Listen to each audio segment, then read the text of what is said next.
अस्सलाम वालेकुम। Current affair special के साथ मैं हूं आपका मेज़बान हामिद वलीद। वज़ीर-ए-आज़म पाकिस्तान इमरान खान आज साहिवाल तशरीफ़ ले गए और उन्होंने वहां पर न सिर्फ ये कि तरक्याती प्रोग्रामों का ऐलान किया, कामयाब जवान प्रोग्राम के हवाले से बातें की, कामयाब किसान प्रोग्राम के हवाले से बातें की और इसके साथ साथ दीगर बहुत सारे मौज़ूआत ज़ेर बहस आए वहाँ पर। लेकिन सबसे अहम बात यह है कि मौजूदा हुकूमत का फोकस है मुल्क के अंदर ख़्वाह वो सनती पैदावार को बढ़ाने का मामला हो या फिर ज़राअत के शोबे की तरक्की का मामला हो।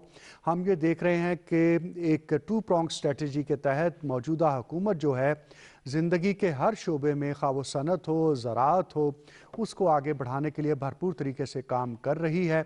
और हम आज के प्रोग्राम में इसी हवाले से गुफ्तगू करेंगे कि किस तरह से एंटरप्रेन्योरशिप को फ़रोग़ दिया जा रहा है, किस तरह से मुल्क की ज़राअत को बढ़ाया जा रहा है, एक्सपोर्ट्स बढ़ाने के लिए क्या कुछ हो रहा है, कंस्ट्रक्शन इंडस्ट्री के लिए जो पैकेज सामने आया है, और इसके साथ साथ जो यूनिफॉर्म सिलेबस के हवाले से भी हुकूमत का एक अज़्म है कि क्या अमीर क्या गरीब सब के बच्चों को यकसा निसाबे तालीम के तहत यकसा निज़ाम तालीम मुयस्सर हो।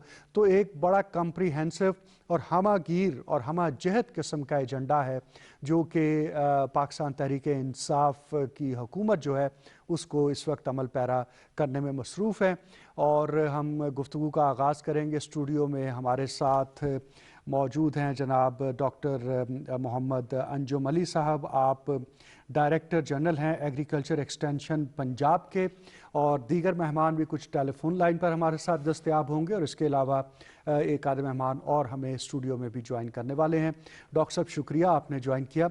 आपसे जानना ये चाहते हैं कि मुल्क के अंदर जो ज़राअत है उसके हवाले से कहा जाता है कि ये हमारी रीढ़ की हड्डी है और इसमें बहुत सारे रोज़गार वाबस्ता है, इसके साथ हमारी जीडीपी के अंदर इसकी बहुत बड़ी कंट्रीब्यूशन है। इस सब चीज़ों को मद्देनज़र रखते हुए हुकूमत ने जो इक़दामात किए हैं ज़राअत को बढ़ाने के लिए, किसानों को ज़्यादा से ज़्यादा सहूलतें देने के लिए, वो क्या हैं?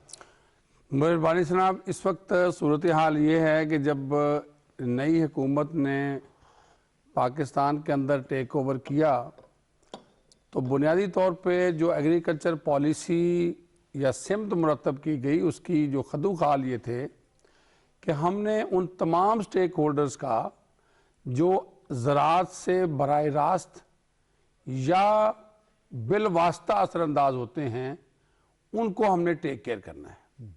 और इसलिए फार्मर पर्सपेक्टिव, कंज्यूमर पर्सपेक्टिव और इकोलॉजिकल पर्सपेक्टिव्स को ज़राअत की बुनियादी हैसियत दी गई। जब हम काश्तकारों की बात करते हैं कि काश्तकारों को ये देखा गया कि इनकी जो काश्तकारी है वो मुनाफा बख्श होनी चाहिए। और मुनाफा बख्श कैसे होगी? कॉस्ट ऑफ प्रोडक्शन में कमी और फी एकड़ पैदावार में इजाफा।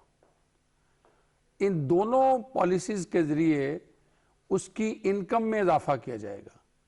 और कॉस्ट ऑफ प्रोडक्शन में कमी के लिए ये प्लान किया गया कि उन तमाम चीज़ों की कमी की जाए जो काश्तकार के लिए क्रिटिकल हैं और उनको ज़्यादा सहल बना के काश्तकार को उसकी अवेलेबिलिटी यकीनी बनाई जा सके।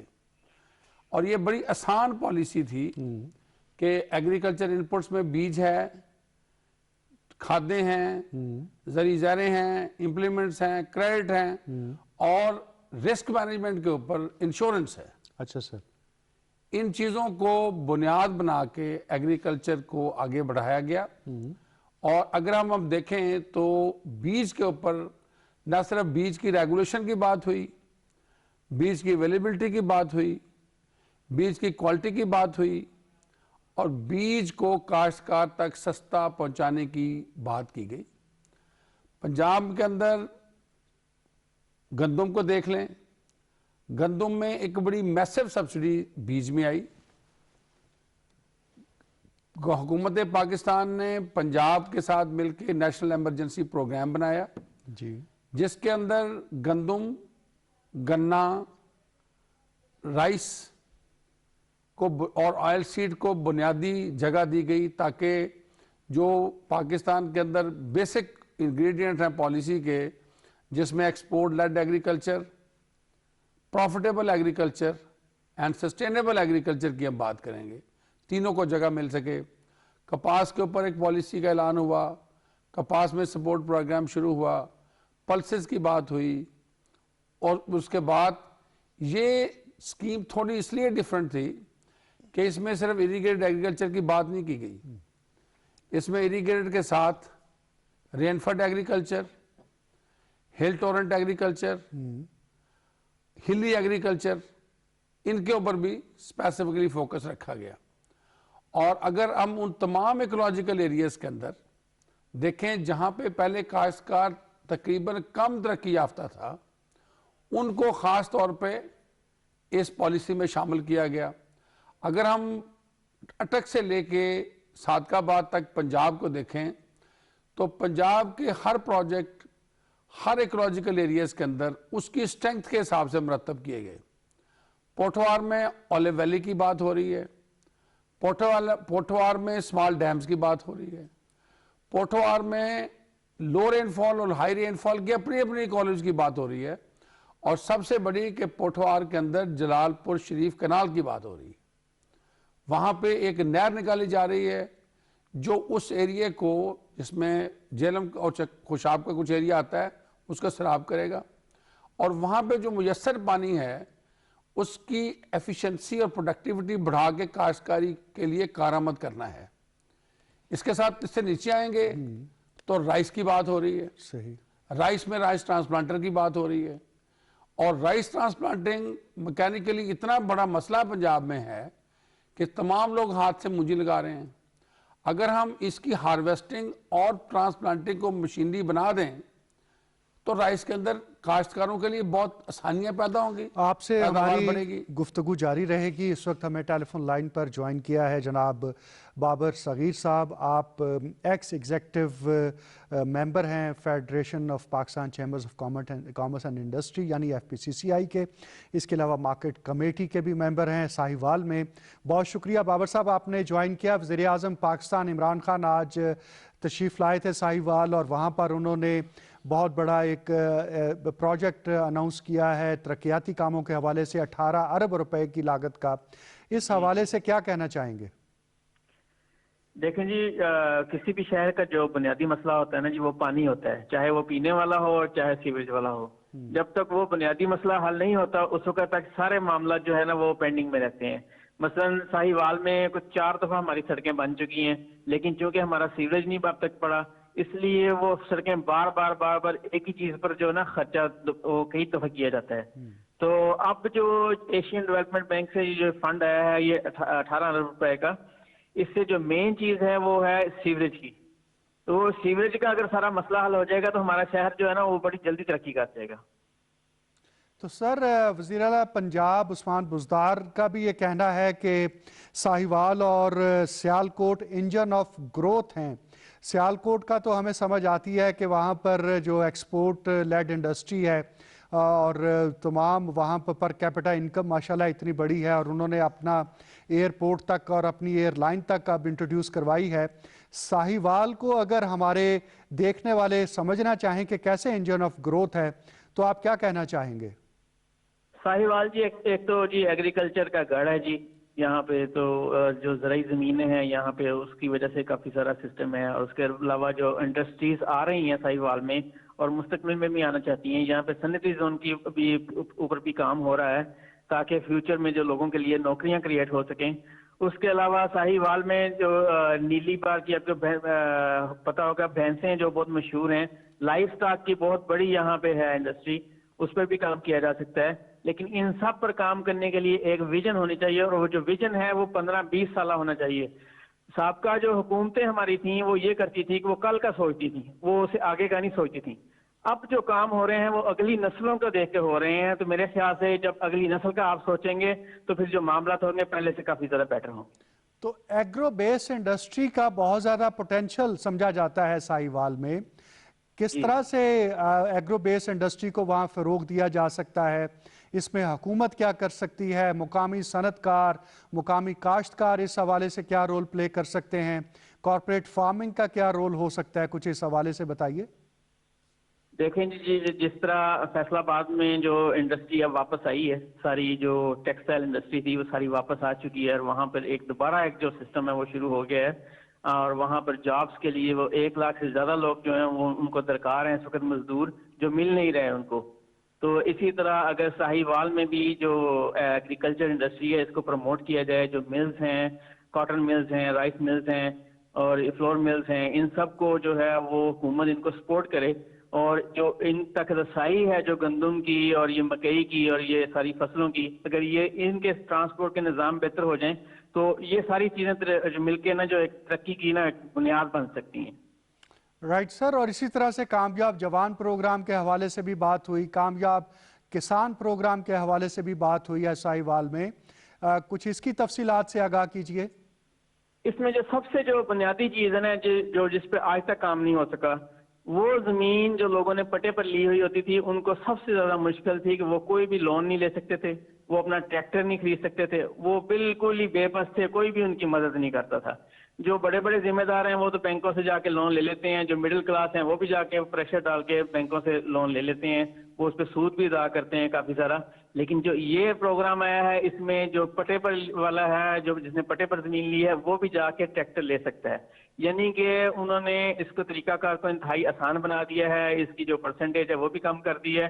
अब किसान को ना बड़े ही सस्ते दामों में ट्रैक्टर मिल सकता है, जिससे वो अपनी जो भी जमीनें हैं वहां पे इम्प्रूवमेंट कर सकते हैं। तो ट्रैक्टर की क्या अहमियत है जिसके ऊपर इतना जोर है? देखें जी, वो जो यहाँ पे जो काश्तकारी में ना सबसे जो इम्पोर्टेंट जो चीज़ होती है वो होती है टाइम। ठीक है ना जी, आप वहाँ पे बैलगाड़ी से वहाँ पे हल चलाते हैं तो उसका बहुत ज़्यादा टाइम लगता है। दूसरा ये होता है कि किसान जो है वो ट्रैक्टर किसी से किराए पर लेता है या उधार लेता है, उसके जो खराजात हैं वो बढ़ जाते हैं। तो अगर उसके पास उसका अपना ट्रैक्टर होगा तो उसके टाइम भी बचेगा और उसके खराजात में भी कमी होगी, जिससे उसके फसल के रेवेन्यू से उसको ज़्यादा हिस्सा मिल जाएगा। तो इन तमाम ऐलानात का साहिवाल के बासियों ने किस तरह से खैर मकदम किया है? वो क्या बातें कर रहे हैं कि क्या फ़ायदा होगा उन्हें वज़ीर आज़म के और हुकूमत पंजाब के इस तरह से फोकस करने पर साहिवाल और दीगर शहरों पर? असल में जी जो मामला है ना जी, जो शहरी हैं वो तो कहते हैं कि यहाँ पर जो भी आता है वो वादा करता है और चला जाता है।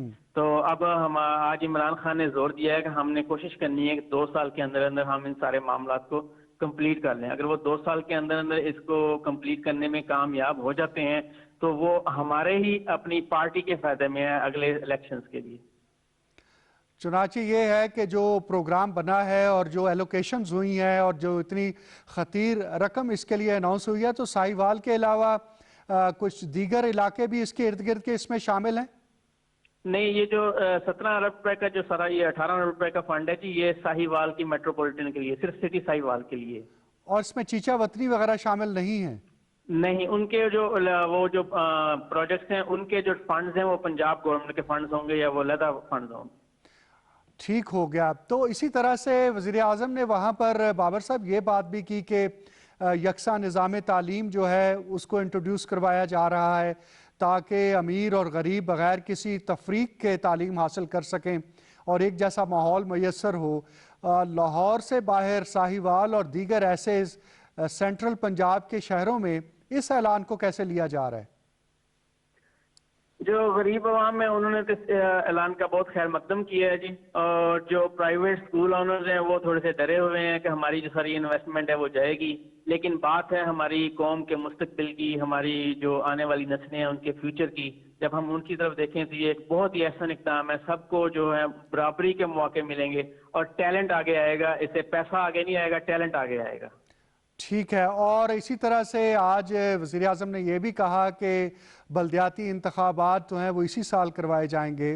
तो इस हवाले से क्या आपको ज़ोर शोर नज़र आता है और किस तरह से लोग चाहते हैं कि मुकामी सतह पर बल्दियाती इंतखाबात के नतीजे में उनके जो मसाइल हैं उनको हल होना चाहिए? क्या है लोगों की वाइब्स इस हवाले से?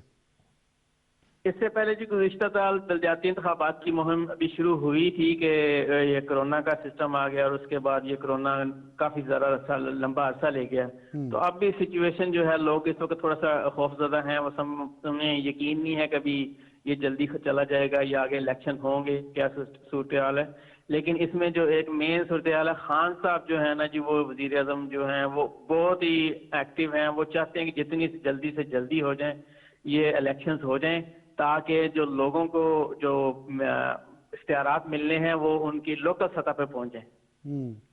तो और आखिर में ये बता दीजिए कि वज़ीर आज़म तसलसल के साथ एक फलाही रियासत, मदीने की रियासत की बात करते हैं।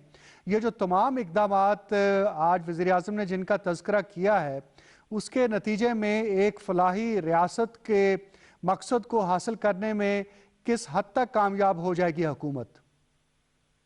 सबसे पहले तो हमारा जो एहसास प्रोग्राम है, जो कोरोना के दिनों में जो सारी खबर सबकी मदद की गई है, उसमें जो सबसे बड़ी बात थी, जिसमें जो दूसरी सियासी जमातें भी थी, उन्होंने भी आज तक कभी पॉइंट नहीं उठाया कि ये किसी को भी पेमेंट जो है किसी सियासी बेस पे नहीं दी गई। किसी का भी नाम किसी सियासी बेस के ऊपर सिफारिश के साथ लिस्ट में नहीं डाला गया। वो सारी उन्होंने मेरिट के जरिए की हैं, और चाहे वो नून लीग का था या पीपल्स पार्टी का था या किसी भी जमात से ताल्लुक रखता था, उन्होंने सबको यकसाई मौके दिए हैं और जिन जिन जो हकदार थे उनका हक उनको पहुंचाया है। तो और आगे भी जितने भी ये फलाही मंसूबे हैं, जैसे ये नौजवान का, कामयाब नौजवान का है, तो ये सारे भी खान साहब का विजन है कि ये सारे मेरिट पर होंगे। इसमें उन्होंने ये कोई नहीं देखना कि ये मेरी पार्टी का वर्कर था या इसने मेरे साथ इतना काम किया या ये मेरे किसी कारकुन के साथ है। उन्होंने ये चीजें नहीं देखी। उनका कोशिश ये है कि उनकी कि सबको मेरिट पे मिले, और जब उनकी ये सोच होगी तो ये ऑटोमेटिक फलाही रियासत की तरफ एक अच्छा कदम होगा। बहुत शुक्रिया बाबर सगीर साहब, आपने ज्वाइन किया और ग्राउंड के ऊपर क्या सूरत हाल है, लोग कैसे सोच रहे हैं, इन तमाम बातों का आपने जवाब दिया। दोबारा डॉक्टर साहब आपकी तरफ अगर आएँ और एग्रीकल्चर के हवाले से जो विजन और जो प्लान ऑफ एक्शन था, आप उसकी बात कर रहे थे, प्लीज़ कंटिन्यू। जी, मैं वही बात कर रहा था कि चूँकि एक आम काश्तकार की ज़िंदगी को बेहतर करना हुकूमत पाकिस्तान की बुनियादी तौर पे सोच है, और उसी सोच के हवाले से जब हम चावल के अंदर आते हैं तो चावल के अंदर भी जो बुनियादी काश्तकारी में मसाइल आते हैं उनको मैकनाइज करते हुए उनको अच्छे सीड के साथ प्रोडक्टिविटी बढ़ाने की बात हुई है।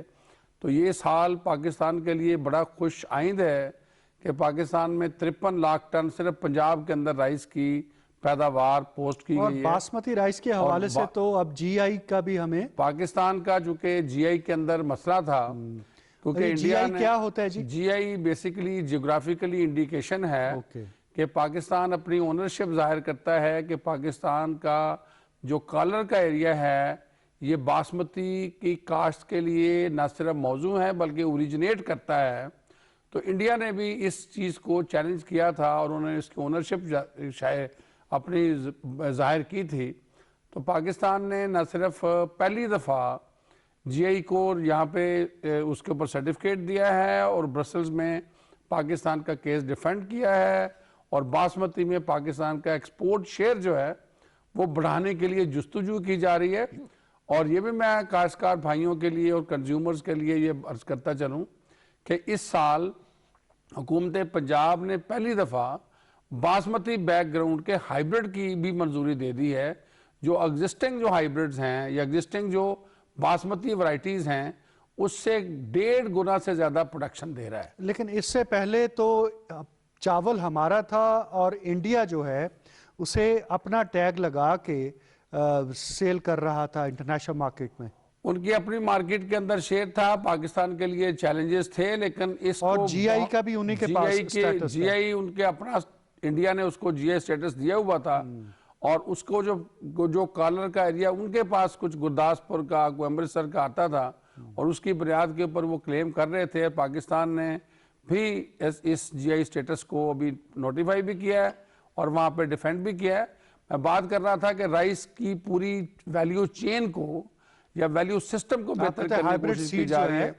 हाइब्रिड सीड्स की पाकिस्तान के अंदर इसलिए ज़्यादा बढ़ोतरी की जा रही है कि हाइब्रिड सीड बहुत ज़्यादा पैदावार देते हैं, और ये आमतौर पे कोर्स बैकग्राउंड में जिसे कहते हैं मोटे चावल होते थे।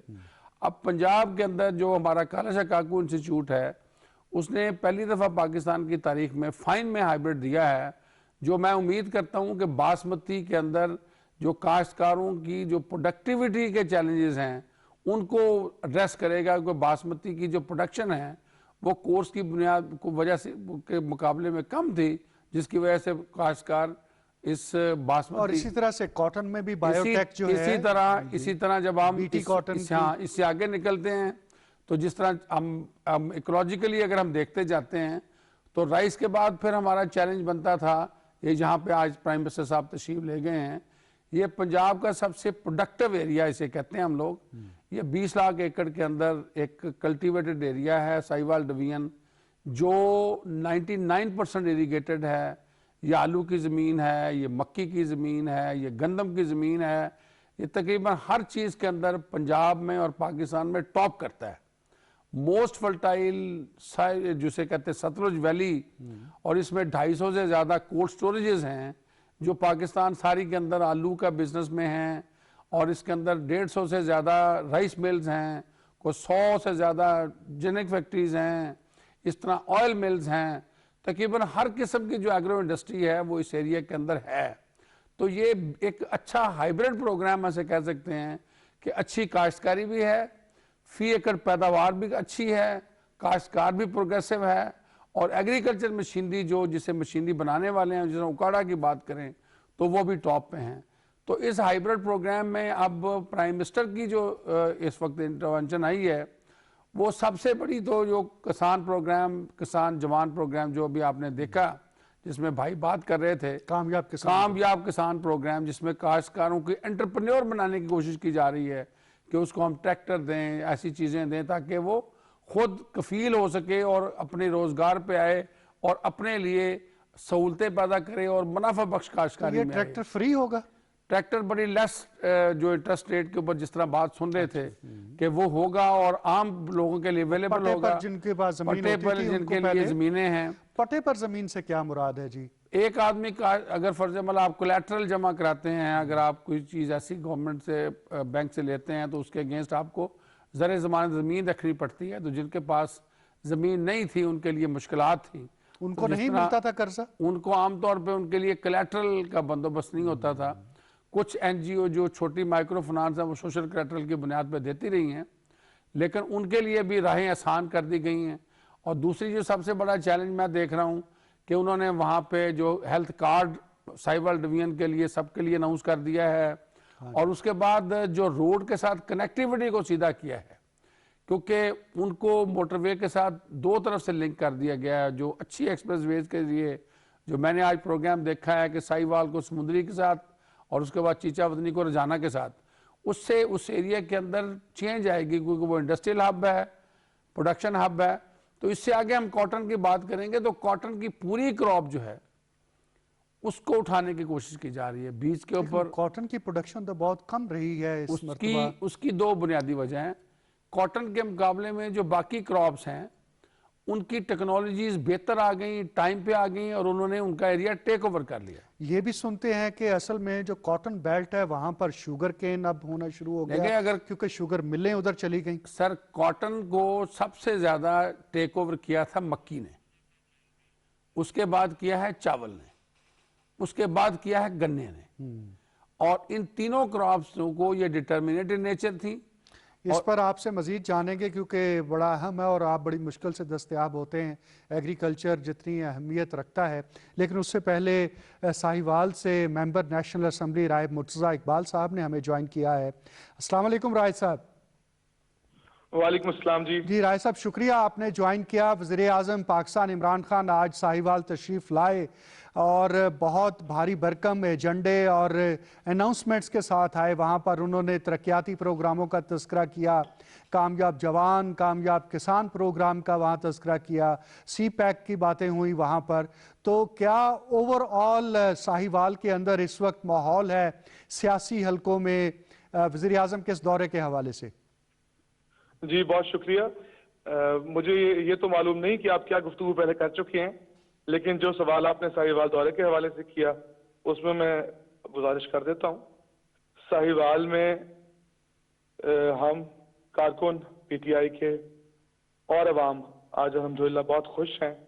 वज़ीर आज़म साहब ने आज भरपूर दौरा किया है, उनके साथ सीएम पंजाब भी थे, गवर्नर पंजाब भी थे, और उन्होंने बहुत सारी हमें अच्छी खबरें दी हैं। आज बहुत सारे अच्छे ऐलानात किए हैं।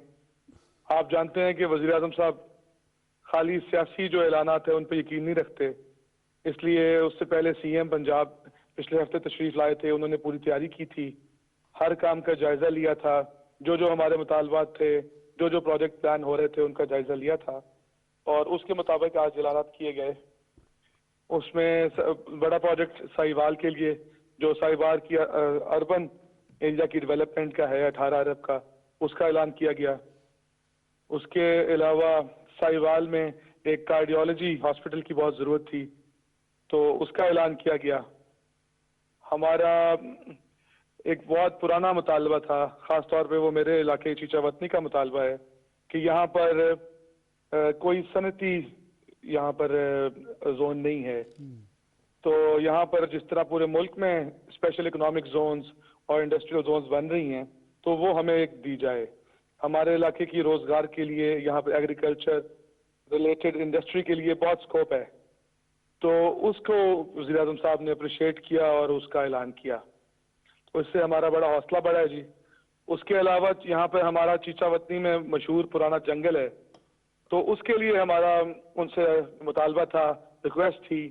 अमीन असलम साहब मिनिस्टर फॉर क्लाइमेट चेंज भी तशरीफ लाए थे, तो उन्होंने ये ऐलान किया है कि इसको एक सेंचुरी का दर्जा दिया जाएगा, ताकि यहाँ पर जो है आइंदा दरख्तों की और दूसरी जो स्पीशीज हैं उनकी हिफाजत की जा सके। उसके अलावा हम साहिवाल और चीचावतनी को मोटरवे से कनेक्ट करने के लिए हमारी रिक्वेस्ट है, उस पर भी उन्होंने गौर किया है और वादा किया है कि उसकी फिजिबिलिटी बना के तो उस पर अमल दरामद करवाएंगे। उसके अलावा उन्होंने हमारे तमाम जो स्टेक होल्डर्स हैं, जो हमारे पार्लियामेंटेरियंस, टिकट होल्डर्स, उनसे मुलाकात की, उनकी कंसर्न्स को सुना। हमें बड़ी खुशी के 2.5 साल बाद जो है वज़ीर आज़म साहब ने हमें आज टाइम दिया, और वज़ीर आज़म साहब उससे पहले कई मरतबा हमारे चेयरमैन पीटीआई के तौर पे तो आ चुके थे, लेकिन वज़ीर आज़म बनकर वो पहली मरतबा आए। अच्छा राय साहब, ये बताइए कि ये जो एक पूरा मेगा प्रोजेक्ट्स हैं जिसमें अर्बन डेवलपमेंट शामिल है, जिसमें एग्रो बेस इंडस्ट्री का मामला है, जिसमें साहिवाल और उससे जुड़े हुए जो दीगर इलाके मुजाफात हैं उनकी अपलिफ्ट का प्रोग्राम है, क्या ये साहिवाल कितने अरसे से ये सब कुछ नहीं हुआ था जो आज इतने बड़े ऐलानात करने पड़े हैं? सर तकरीबन 15 साल बाद किसी वज़ीर आज़म ने साहिवाल का विजिट किया आज, और आप मुझसे बेहतर जानते हैं, मीडिया के लोग हैं, कि हमारी तरक्की का जो पाकिस्तान में है वो ज़्यादातर दिखावे वाला मेयार होता है, और वो ज़्यादा बड़े बड़े जो हमारे मेट्रोपॉलिटन्स हैं, लाहौर जैसे या इस्लामाबाद जैसे, वहाँ पर उनकी कॉन्सेंट्रेशन रही है। पिछले 10 साल में जो नून लीग की हुकूमत पंजाब में रही है, सियासत से हट के उनकी आप सिर्फ स्टैट्स देख लें तो आपको पता चल जाएगा कि पंजाब का आधे से ज़ायद फंड जो है वो लाहौर में और उसके गिरदोनवा में लगता रहा है। तो ये हमारा एरिया जो है साहिवाल का, ये साउथ पंजाब की तरफ पड़ जाता है। तो हम जाहिर है इतनी देर से यहाँ पर आप देख रहे हैं, पहले इंडस्ट्री कोई नहीं है और ज़राअत का इलाका है। हमने उनसे एक और मुतालबा भी किया है जिसपे उन्होंने गौर करने के वादा किया है कि हमें यहाँ पर एक ये साहिवाल की गाय और साहिवाल की भैंस बहुत मशहूर है पूरी दुनिया में। चीचावतनी में भैंसों की पूरे पाकिस्तान की सबसे बड़ी मंडी है, तो हमने कहा हमें एक वेटनरी यूनिवर्सिटी का कैंपस दिया जाए, उससे हमारे अंदर जो है उस हमारी रिलेटेड फील्ड में हमें बच्चों को जो है वो तालीम देने का मौका मिलेगा। तो कोई यहाँ पर ऐसी यूनिवर्सिटी नहीं है चीचावतनी में, तो हम ज़्यादा मसले हैं। कोई भी मेगा प्रोजेक्ट जो है वो हमारे पास पहले मौजूद नहीं था। तो और राय साहब, ये पूरा जो प्रोजेक्ट्स इस वक्त अनाउंस हुए हैं, आपने कहा कि वज़ीर आला पंजाब भी इससे पहले तशरीफ ले गए थे साहिवाल, तो गोया कि इसके ऊपर वर्किंग तो आप लोगों ने मिलकर की है पिछले कुछ अरसे में, कितना वक्त लगा इसको फाइनलाइज करने में पूरे? सर ये जिस तरह मैंने सनती जोन की बात की है, ये तो तकरीबन 2.5 साल से, जब से हमारी गवर्नमेंट बनी है, हमारा पहले दिन से ये मुतालबा रहा है और रिक्वेस्ट रही है कि इस पर गौर किया जाए। उसकी जाहिर है सूबाई जो वजारत सनत है, इंडस्ट्रीज की वजारत है, उसने इस पर सारी फिजिबिलिटी तैयार की है और सीएम साहब की निगरानी में है। ये गवर्नर साहब भी इसकी ओनरशिप लेते हैं और उनका काफ़ी पुराना साहिवाल से ताल्लुक है। तो ये हमारे बड़े हैं जी, इन्होंने हमें नहीं देखना तो कौन देखेगा। जी, हमें बिल्कुल, बड़ी उम्मीदें और बड़ा मान है इन लोगों से। और राय साहब, अल्लाह ताला ने सेहत क़ियादत कार्ड दी का है भी इस तो वक्त ऐलान पीटीआई हुआ को, है। तो काम करना चाहिए हमें। जी, मैंने कहा सेहत कार्ड का भी तो ऐलान हुआ है कि इस सेहत साल कार्ड में। के लिए सर आप देखें, अब अल्हम्दुलिल्लाह इतने काम है कि मैं भूल रहा हूँ। जी, सेहत कार्ड जो है, जो इतना बड़ा काम है, उसको यूनिवर्सल एक्सेस दी जा रही है यहाँ पर साहिवाल में, कि हर बंदे को, पहले था कुछ लोगों तक, लेकिन अब हर बंदे को जो है वो दिया जा रहा है। उसके लिए पहले जो 2 जिले चुने गए हैं वो डेरा गाजी खान और साहिवाल के हैं। तो हमारे लिए बड़ी खुशकिस्मती की बात है जी कि हर फर्द को जो है वो हेल्थ इंश्योरेंस मिलेगी, जो तरक्की याफ्ता मुल्कों में भी हर बंदे को नहीं मिलती है। तो आपने एग्रो बेस इंडस्ट्री की बात की है। हमारे पास एग्रीकल्चर डिपार्टमेंट के एक्सटेंशन के डीजी साहब भी मौजूद हैं, तो मैं आपसे जानना चाहता हूं कि जब एग्रो बेस इंडस्ट्री की बात होती है तो क्या पोटेंशियल है, कौन सी ज़्यादा प्रोसेसिंग होकर ऐसी प्रोडक्ट्स हैं कि जिससे वैल्यू ऐड होकर हम एक्सपोर्ट तक जा सकते हैं। और प्रोसेस आप स्पेशल इकोनॉमिक जोन की बात भी कर रहे हैं, सर, तो ज़रा एग्रो बेस इंडस्ट्री की हमें तफसील बताइए। सर देखें, ये आप इसे सी पैक से भी जोड़ सकते हैं। अगर आपके पास डीजी है एग्रीकल्चर बैठे हैं तो मसला बड़े काबिल आदमी है। ये मैं special committee for agriculture projects है वफाक में, उसका भी मेंबर हूँ। वहाँ में इनसे मुलाकात हो चुकी है मेरी जी, तो यहाँ पर हमारे पास कॉटन का एरिया है। कॉटन जो कि काम हो रही है, जिसपे काम कर रहे हैं एग्रीकल्चर वाले सीड के लिए और चीज़ों के लिए। तो कॉटन का एरिया है, कॉटन रिलेटेड इंडस्ट्री, जिनिंग है, उसके अलावा टेक्सटाइल है। और आप जैसे मैंने अर्ज किया, ये मवेशियों का बहुत अच्छा इलाका है, तो यहाँ पर डेयरी रिलेटेड सारी इंडस्ट्री यहाँ पर आ सकती है। यहाँ पर लेदर जो है उससे वो आ सकता है। इसके लिए हमारे चैम्बर ऑफ कॉमर्स ने भी एक सारी ऑप्शंस सामने रख के, सारे जो यहाँ पर इंडस्ट्री की पॉसिबिलिटीज रख के वो उन्होंने सामने रखा है और फिजिबिलिटी का हिस्सा बनाया हुआ है। ठीक है। और ये भी बता दीजिए कि बल्दियाती इंतखाबात की भी बात हुई है कि इसी साल करवाए जाएंगे। इस हवाले से आप क्या समझते हैं? हमारे वज़ीर आज़म साहब का पैशन है जी, वो किसी ना किसी वजह से नहीं करा पाए अब तक। कोरोना आ गया पिछले साल और चीजें, तो लेकिन वो जैसे ही उन्होंने कहा है कि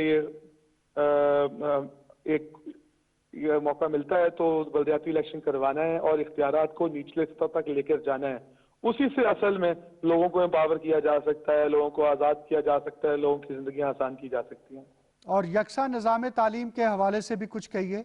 यकसा निज़ाम तालीम की भी बिल्कुल बात हुई कि अप्रैल से इंशाल्लाह पंजाब और KPK में, जहाँ पे हमारी गवर्नमेंट है, वहाँ पर और गिलगित में यकसा निज़ाम तालीम राइज कर दिया जाएगा। यानी इसी अप्रैल से, ये कोई वादा नहीं रह गया जी। अब ये जो हमारा एक ख्वाब था कि यकसा निज़ाम तालीम हो, कोई मैट्रिक ओ लेवल्स और ये उर्दू इंग्लिश मीडियम मदरसा कुछ ना हो, वो इसी अप्रैल से इंशाल्लाह राइज होने जा रहा है। तो उसका क्या फायदा होगा पाकिस्तान को? उसका सर फायदा होगा, गरीब अमीर एक और सिलेबस पढ़ेंगे। ये जो हमारा क्लास सिस्टम बन गया हुआ एजुकेशन के अंदर, ये इसकी नफी होगी। बिल्कुल ठीक है। तो आप कुछ और तवक्को करते हैं हुकूमत से, वफाकी हुकूमत से, सूबाई हुकूमत से? तो ये मौका है, आप बात कर सकते हैं। आखिर में क्या कहना चाहते हैं? वफाकी हुकूमत से जी, हमारे जिस तरह उन्होंने एक बहुत ही अच्छा काम हेल्थ इंश्योरेंस का किया हुआ है, हेल्थ कार्ड का किया है, इससे हर किसी को फायदा है। ये हमारा इलाका सर किसानों का इलाका है, ज़राअत का इलाका है। हमारे इलाके में तभी तरक्की होगी जब हमारा किसान खुशहाल होगा। हमारे बाजार भी तभी आबाद होंगे जब हमारा किसान खुशहाल होगा। हमारे कुछ फसलों की कीमतें बहुत ऊपर रही हैं पिछले दिनों में, पिछले बल्कि सालों में, जिसमें कमाद है, जिसमें मकई है, जिसमें आलू है, सवाए कपास के तकरीबन हर का फसल जो है वो उसका रेट बहुत अच्छा रहा है। और इसमें हुकूमत का भी अच्छा है कि उन्होंने इम्प्लीमेंट करवाए हैं रेट्स। और जिस तरह माफियाज हैं, शुगर वाले हैं, वो रेट्स अच्छे नहीं देते, टाइम पे पैसे नहीं देते। गवर्नमेंट ने इन्फोर्स किया है कि ये सब कुछ हो, लेकिन उसके अलावा अभी हमें ज़राअत में और बहुत काम करने की ज़रूरत है। हमारा इलाके की जो मेन फसल थी कॉटन, उसका काश्तकार जो है वो कॉटन काश्त करना छोड़ गया है। उसमें सीड में काम तेजी से करने की ज़रूरत है। हमारे पास सीड बहुत पुराना है। उसके अलावा हमारा मुतालबा हमारा अपनी गवर्नमेंट से भी रहा है और ये नेशनल असेंबली की यूनानिमस रेजोल्यूशन भी थी कि कॉटन की भी गंदम की तरह जो है वो प्रोक्योरमेंट की प्राइस जो है वो फिक्स की जाए, ताकि काश्तकार को पता हो कि मुझे कितनी प्राइस मिलनी है। ये एक इंतहाई महंगी फसल है, तो उस पे जब तक आप उनको एतमाद में नहीं लेंगे काश्तकारों को, तो वो फसल काश्त नहीं करेंगे। लोग मुतबादिल फसलों पे जा चुके हैं और हमारी 70% एक्सपोर्ट्स जो हैं वो कॉटन डिपेंडेंट हैं। तो हमें कॉटन को वापस लाना होगा, ज़राअत पे मजीद काम करना होगा, जोनिंग करनी होगी और रिसर्च के साथ साथ हमें इमिडिएटली भी कुछ ना कुछ काम करने होंगे। बहुत शुक्रिया राय साहब, आपने वक्त दिया और अपने ख्यालात से आगाह किया।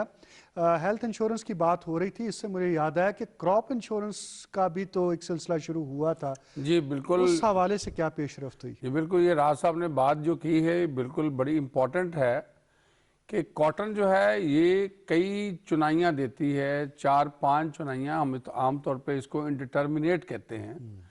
अब इसका मुकाबला ऐसी फसलों के साथ है जो एक दफ़ा ही पकती हैं, उनके अंदर सीड्स अच्छे हैं, कपास में इतना अच्छे सीड्स नहीं हैं।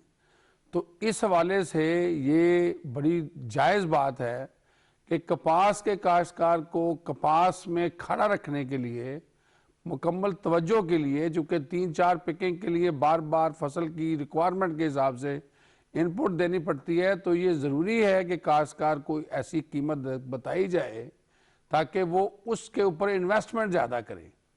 तो वो चूँकि नहीं था, तो कपास को दूसरी फसलों ने टेक ओवर कर लिया। जिस तरह मैंने बात की पहले कि मक्की आ गई, मक्की के बाद चावल आ गए। तो गवर्नमेंट ने जिस तरह नेशनल इमरजेंसी में 300 बिलियन रखा, जिस तरह एग्रीकल्चर क्रेडिट जो पंजाब ने रखा उसमें 60 अरब रुपया जिम्मेदार ले चुका है। क्रॉप इंश्योरेंस को 18 डिस्ट्रिक्ट से बढ़ा के 27 इस साल कर दिया गया है। अब 27 डिस्ट्रिक्ट के अंदर जो पंजाब के अंदर इंश्योरेंस है, क्रॉप इंश्योरेंस, वो गवर्नमेंट ऑफ पंजाब उसका इंटरेस्ट और बाकी चीज़ें और उसकी जो कंपनसेशन है वो बर्दाश्त कर रही है। तो ये सिर्फ बैंक ऑफ पंजाब कर रहा है या ये बाकी उसमें और भी एनजीओ और भी बैंक्स हैं, 5-6 बैंक्स हैं जो बैंक्स और माइक्रो फाइनेंस इसको टेक केयर कर रही हैं। इसी तरह कॉटन के ऊपर भी एक मेगा प्रोजेक्ट है। कल हमारे मिनिस्टर साहब ने, हुसैन जानिया गर्देजी साहब ने, कॉटन की जो अच्छी टेक्नोलॉजीज वाली best of the best available जो मटेरियल था उसकी पंजाब सीड काउंसिल ने अप्रूवल दी है ताकि इस साल कपास ठीक हो। इंटरनेशनल कंपनीज के साथ भी गवर्नमेंट की बात चल रही है और सीड के ऊपर स्पेसिफिक फोकस है कि काश्तकार के पास जो सीड जाए वो टैग्ड, बैग्ड एंड लेबल्ड हो और उसकी रेगुलेशन के ऊपर और उसको उसकी पूरी ट्रेसेबिलिटी के ऊपर हम कोशिश कर रहे हैं कि ताकि काश्तकार को ये एहसास हो कि वो जो चीज़ ले रहा है वो बिल्कुल खालिस है। और इसी तरह जो ज़री ज़रें हैं उसके ऊपर गवर्नमेंट ऑफ पंजाब ने फेडरल गवर्नमेंट के साथ मिल के, जब पहले 160 के करीब पंजाब में इंस्पेक्टर थे, काश्तकार का ज़री ज़हरों के ऊपर कॉन्फिडेंस डेवलप करने के लिए और काश्तकार को बुनियादी स्प्रे की टेक्निक्स बताने के लिए 353 इंस्पेक्टर्स अनाउंस किए हैं ताकि वो तमाम जगह जहाँ पे 22-23 हज़ार डीलर्स हैं या जहाँ पे अनस्क्रैप्लोस एलिमेंट्स हैं उनको पंजाब से वीड आउट किया जा सके। सीड के ऊपर जो रेगुलेशंस हैं उनकी भी इम्प्लीमेंटेशन की बात हो रही है। और जो कम तरक्की याफ्ता इलाके हैं, जिस तरह हमारे रेनफेड एरियाज़ हैं या मैंने हिली एरियाज़ की बात की, मैं अगर आप कोई सुलेमान की बात करें या डीजी खां बेल्ट की बात करें, तो उस एरिया के अंदर भी स्पेसिफिक प्रोग्राम्स आए हैं ताकि वहाँ की एग्रीकल्चर को डेवलप किया जा सके। और चूँकि मैं पहले बात कर रहा था कि जब हम कंज्यूमर पर्सपेक्टिव की बात करते हैं तो हम ये कहते हैं कि हमने फूड सिक्योरिटी अचीव कर ली है, हमने न्यूट्रिशनल सिक्योरिटी अचीव करनी है। फूड सिक्योरिटी का मतलब है हमारे पास खाने के लिए बहुत कुछ है, लेकिन हम वो खाना चाह रहे हैं, अपनी आवाम को वो खिलाना चाह रहे हैं जो सेहतमंद हो, कैलोरीज से हो। और उसके लिए क्या ज़रूरी है कि हमारी खुराक बेहतर हो, हमारी खुराक में वो न्यूट्रिएंट पूरे हों, हमारे बागात ज़्यादा हों, बागात का जो लॉसेस हैं वो कम हों। और जब हम बागात की बात करेंगे तो इस वक्त पंजाब में ये कोशिश है कि हम सिर्फ सिट्रस, मैंगो और गुआवा की बात ना करें, हम डेट पाम की बात भी करें, हम डिस्ट्रीब्यूटर्स फ्रूट्स जिसे कहते हैं आड़ू है या सेब है या बाकी चीज़ें हैं उसकी बात करें, हम ऑलिव की बात करें, हम बेर की बात करें, हम लोकार्ड की बात करें, जामन की बात भी करें, बिल्कुल ठीक, यानी ताकि हम हर एरिया के अंदर डाइवर्सिफाई किया जाए। डाइवर्सिफाई करके काश्तकार को अच्छा साहब, यहाँ उससे पर अंदर अच्छी वैरायटीज के ऊपर डॉक्टर काम साहब हो एक रहा है। बड़ा इम्पोर्टेंट जिसके प्राइम मिनिस्टर ने भी आज बात की कि China Pakistan economic corridor CPEC के तहत भी एग्रीकल्चर के अंदर जो इनोवेशन है और जो ऑटोमेशन है और जो टेक्नोलॉजी ट्रांसफ़र है, कॉर्पोरेट फार्मिंग है, इस कॉन्टेक्स्ट में हम किस तरह से अपने ज़रूरी शोबे को तैयार कर रहे हैं कि अगर चाइना का कोलैबोरेशन आता है और हम पर एकड़ यील्ड उसको बढ़ाने की बात करते हैं और बेहतर टेक्नोलॉजी की बात करते हैं, तो क्या वो मंजरनामा है? देखिए, ये CPEC जिस तरह अभी राज साहब बात कर रहे थे कि जो हमारा साहिवाल डिवीजन है, ये बिल्कुल इसकी ओपनिंग अगर CPEC के साथ होती है तो चाइना तो 300-400 बिलियन डॉलर की वेजिटेबल इंपोर्ट करता है, तो ये तो बड़ा बेनिफिशरी हो सकता है। तो अगर हम इस वक्त 1 करोड़ टन जो सब्जियां पैदा कर रहे हैं, अगर पाकिस्तान का CPEC के साथ और हमारा रूट खुलता है तो उसी क्वारंटाइन कंडीशन को बेहतर करते हुए जो चाइना के अंदर जो sanitary and phytosanitary measures adopt किए हुए हैं, वो पाकिस्तान में JVs करता है और हमारी वेजिटेबल्स को और फ्रूट्स को यहाँ पैक करके अपने मुल्क में ले जाता है, तो हमारे लिए बहुत बेहतर है। इस तरह फास्फेटिक्स हैं, आप यहाँ पे हम 2 मिलियन टन से ज़्यादा की सिर्फ DAP कंज्यूम कर रहे हैं, जो 40% हम खुद बनाते हैं, उसके लिए रॉ मटेरियल बाहर से लाते हैं। तो अगर चाइना खुद यहाँ पे आके हमें हमारे साथ ये JVs करता है तो हमारे लिए इससे बेहतर और क्या बात हो सकती है। इस तरह पेस्टिसाइड के अंदर वो आ सकता है, और ख़ास तौर पर जो चाइना की स्ट्रेंथ है वो है छोटी मशीनरी। छोटी मशीनरी के अंदर वो हमारा जो काश्तकार है वो भी बहुत छोटा है, तो अगर हम छोटे काश्तकार को फुली मैकेनाइज करना चाह रहे हैं और ज़मीनों को छोटी ज़मीन से ज़्यादा प्रोडक्टिविटी चाह रहे हैं, जिस तरह हमारा फोकस है गवर्नमेंट का कि हम इंटेंसिफिकेशन पे जाएंगे, कोशिश करेंगे एक कित्ते से ज़्यादा फसलें निकालें, डाइवर्सिफिकेशन पे जाएंगे, फसलों का हेर फेर करेंगे ताकि ज़मीन की सेहत भी तंदुरुस्त रहे, वैल्यू एडिशन पे जाएंगे और हम ज़मीन को, माहौल को, पानी के वसाइल को बेहतर करेंगे और काश्तकार की खुशहाली को यकीनी बनाएंगे, तो उसके अंदर अगर रोज़गार भी खुलता है और हमारी सारी चीज़ें हमें यहाँ से उठाई भी जाती हैं और हमें मिल भी जाती हैं, सीड के अंदर हमारी बड़ी तो इस हवाले से कोई चीज़ें फाइनल होने जा रही हैं, कोई पेशरफ्त हुई है, क्या हुई है? जी, इस वक्त जी चूँकि CPEC अथॉरिटी के जो आसम सलीम बाजवा साहब हैं चेयरमैन, वो मेंबर हैं हमारी हाई लेवल कमेटीज़ के, तो वो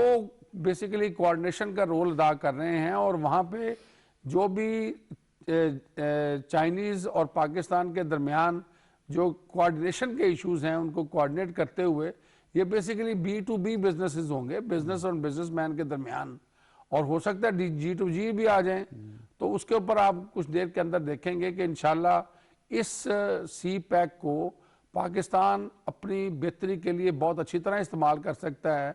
इसमें और हमारा आम किसान इसके लिए किस हद तक तैयार है? उसके लिए ज़रूरी है कि हमारा काश्तकार, हमारा आम शहरी, काश्तकार और कंज्यूमर दोनों इस बात के ऊपर तैयार हो जाएं कि जहाँ पे हम खड़े हैं हमने दुनिया के साथ compete करने के लिए बहुत ज़्यादा मेहनत करनी है, क्योंकि दुनिया के अंदर मेहनत और मेहनत और मेहनत की बात हो रही है, स्ट्रगल करते हैं लोग, अपनी ज़मीनों पे काम करते हैं। लेकिन जब मैकेनाइजेशन हो जाएगी, मशीनें आ जाएंगी, तो हमें मेहनत करने की क्या ज़रूरत है? देखिए, मशीनें जो हैं वो प्रोडक्टिविटी बढ़ाती हैं, मशीनें लोगों को बेकार नहीं करती।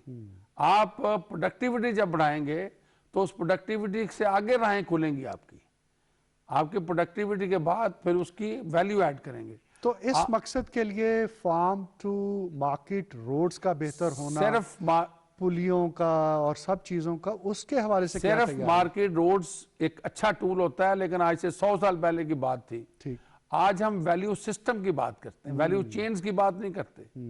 आज हम वैल्यू सिस्टम की बात करते हैं कि आप प्री प्रोडक्शन एफिशिएंसीज इंप्रूव करें, प्रोडक्शन के अंदर अपने लॉसेस को कम करें, बेहतर मैकेनाइज करें ताकि उससे प्रोडक्टिविटी बेहतर हो। बीज के अंदर आपके डीजल के इस्तेमाल में, आपके पेस्टिसाइड के इस्तेमाल में, फर्टिलाइजर के इस्तेमाल के अंदर एफिशिएंसी आए, और उसके बाद पोस्ट प्रोडक्शन जो दाना फसल के ऊपर लग जाए वो 100% सिक्योर हो, ना बीमारी से ज़ाया हो, ना मौसम से ज़ाया हो, और ना रास्ते में जाया और हो। डॉक्टर साहब, जो इकदामात हुकूमत कर रही है, प्राइम मिनिस्टर इमरान खान का जो फोकस है, और जिस तरह से आज उन्होंने ऐलानात भी किए हैं, ट्रैक्टर का आप कहते हैं कि इंटेग्रल पार्ट होता है, बल्कि असल तो ये बहुत बड़ा एंटरप्राइज आप कहते हैं कि ट्रैक्टर को आपने कहा, तो हमारे किसान की, हमारे काश्तकार की गुर्बत किस हद तक कम हो सकती है? देखिए जी, कार ट्रैक्टर की हम बात करें, ट्रैक्टर मुकम्मल रोजगार है।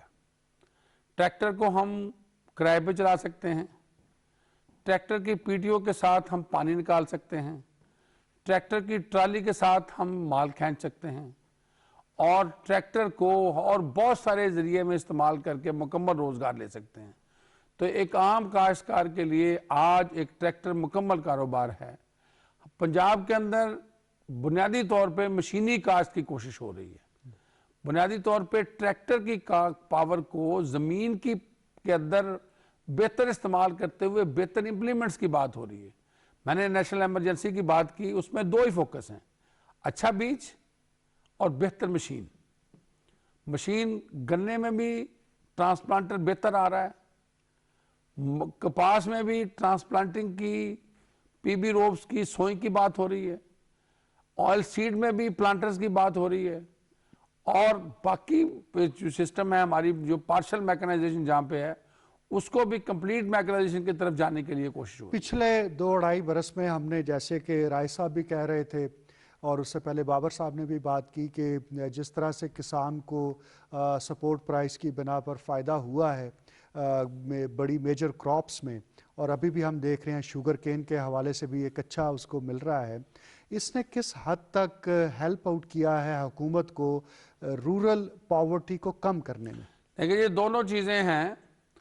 काश्तकार के लिए चैलेंजेस बढ़ते जा रहे हैं। Climate change is not dictating agriculture.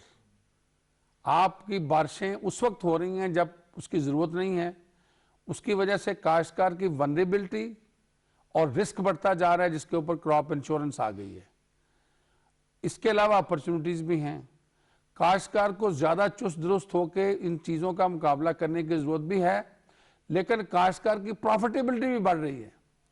जहाँ जहाँ उसको बेहतर अपॉर्चुनिटी मिल रही है, बुनियादी तौर पे इस वक्त जो गेम है वो एक अक्लमंद किसान की है कि वो बेहतर तौर पे इन सारी चीज़ों को देख के और कैलेंडर के हिसाब से अपनी एक्टिविटीज़ को करे, ताकि वो बेहतर प्रोडक्शन ले सके। कपास एक वीक लिंक है, इसके ऊपर पूरा जोर लगाया जा रहा है, लेकिन ओवरऑल जो है बुनियादी तौर पे एक कंज्यूमर के लिए बेहतर खुराक, एक काश्तकार के लिए बेहतर ज़राअत, और एक माहौल के लिए ऐसी माहौल दोस्त ज़राअत जिसमें पेस्टिसाइड का खर्चा कम हो, पेस्टिसाइड का इस्तेमाल कम हो, माहौल के अंदर लूदगी ना हो, स्मॉग के इश्यूज ना हो, तो उसके लिए कोशिश की जा रही है। हमारे यहाँ जब ये कॉर्पोरेट फार्मिंग या उसको मॉडर्न टेक्निक्स के ऊपर हम ले जाएंगे, तो वो वाले मसाइल तो पैदा नहीं होंगे जो हम इंडिया में देख रहे हैं किसानों के? देखिए जी, उन्होंने लिबरलाइजेशन की तरफ बहुत जल्दी गए हैं। हम वहाँ पे चूंकि बहुत ज़्यादा सब्सिडीज हैं, वहाँ पे इस वक्त 49 से $50 पर कैपिटा सब्सिडी है इस वक्त।